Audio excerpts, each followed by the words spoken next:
To fix this problem, first of all, you have to restart your phone.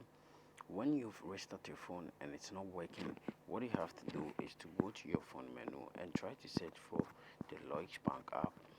So when you find it, just use your finger to tap on it for some while.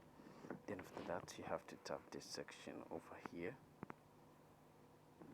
And when you tap at that section, you're going to be in the app info of Lloyds Bank. So what you have to do is to tap on force stop, tap on OK, go to notifications and make sure the show notification is turned on. Go back and also tap on permissions and make sure every permission is allowed.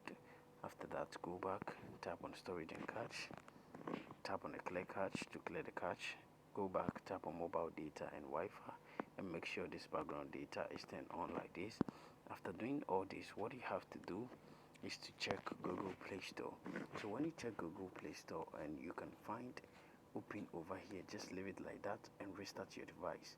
When you think you are seeing update over here, just tap on the update to get the latest update of this Lloyds Bank app.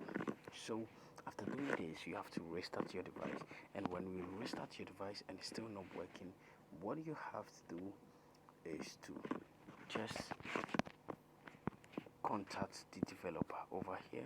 You can just tap on write a review, then you describe your experience or you describe your problem over here, and you are going to be answered or get reply from the app owner.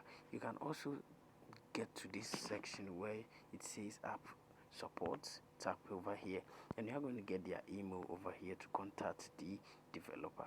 When you contact the developer, and the developer is going to reply you to give you, the reason why maybe the problem is happening.